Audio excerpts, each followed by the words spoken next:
RPF constable वाले साथियों की फिजिकल डेट आ चुकी है और एसजीडी वाले साथियों का मेडिकल डेट भी आ चुकी है। अब साथी असमंजस में है कि सर हम एसजीडी का मेडिकल और अगर आरपीएफ कांस्टेबल का फिजिकल अगर एक दिन है तो हम क्या करें। तो साथियों, आप सभी साथियों को बताना चाहूंगा कि आपको एक भी चीज को ड्रॉप आउट नहीं करना है, न तो आरपीएफ कांस्टेबल को, क्योंकि उसमें 1 से 2 नंबर भी ज्यादा है ना, तो आपके सिलेक्शन के पूरे पूरे चांसेस है, क्योंकि इस बार सेंटर बहुत दूर दूर दिए गए हैं। तो वो स्टूडेंट्स ही फिजिकल देने जाएंगे जिनको पूरा विश्वास है।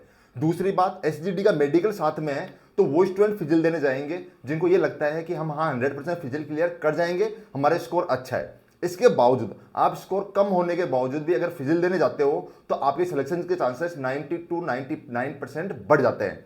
वहीं पे बात करूं एसजीडी मेडिकल की, अगर आपके मेडिकल के अंदर आपको लगता है कि हम पास नहीं हो पाएंगे, हमारा स्कोर कम ही है, मेडिकल क्वालिफाई करने के बाद भी सिलेक्शन चांसेस कम है, फिर भी साथियों आपको ये अटेम्प्ट लेना चाहिए। क्योंकि अगर आप एसजीडी का मेडिकल करवाते हो तो आगे आने वाली जो वैकेंसीज है दिल्ली पुलिस कांस्टेबल और आरपीएफ कांस्टेबल का जो मेडिकल है उसके लिए भी आप अवेयर हो पाओगे, आपको अपने पॉइंट्स का पता चल पाएगा और आप समय रहते इन पॉइंट्स को क्लियर कर पाओगे। तो दोनों ही पार्ट्स में आरपीएफ कांस्टेबल का फिजिकल भी देना जरूरी है और एसजीडी का मेडिकल भी देना जरूरी है। अब बात करें ये संभव कैसे होगा, तो आप सभी साथियों को बताना चाहूंगा आरपीएफ कांस्टेबल का फिजिकल आपका एक दिन में हो जाएगा, ये कन्फर्म है जिस दिन आपकी डेट दी गई है। लेकिन एसजीडी का जो मेडिकल है उसमें आपको टाइम लग सकता है, हो सकता है आपने डेट एक्सटेंड करवा भी लो आरपीएफ कांस्टेबल फिजिकल की 2 दिन बाद की, 3 दिन बाद की, लेकिन मेडिकल अगर आपका 5 to 6 डेज चला तो फिर आप क्या करोगे।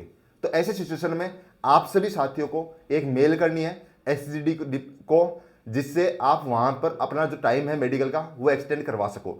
साथ ही अगर वैसे पॉसिबल नहीं होता है, कोई रिप्लाई नहीं मिलता है, तो आप सभी साथी जहां पर आपका मेडिकल हो रहा है, जहां पर आपको एड्रेस दिया गया है, सेंटर दिया गया है, वहां पर जाके भी आप अपने मेडिकल की डेट एक्सटेंड करवा सकते हो।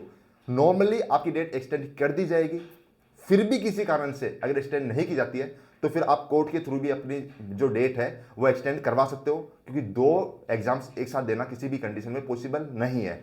फिर एक स्टूडेंट समस्या आती है, सर एग्जाम तो अलग अलग है लेकिन सिर्फ एक दिन का गैप है और लेकिन डिस्टेंस है वो काफ़ी ज़्यादा है। तो साथियों इसमें आपको अब टिकट शो करनी होगी और यह बताना होगा इतने किलोमीटर का डिस्टेंस है और इतना समय लगना है, तो ये संभव नहीं है। तो इस एप्लीकेशन के साथ भी आप सभी साथी अपनी मेडिकल की डेट एक्सटेंड करवा सकते हो। सभी साथी पूरे कॉन्फिडेंस के साथ में जाइए, विश्वास मानिए, जैसा आप सोच के जाएंगे वैसा ही आपके साथ होगा। तो पॉजिटिव सोचिए, पॉजिटिव रहिए, आप आराम से अपने सपनों को पूरा कर पाएंगे।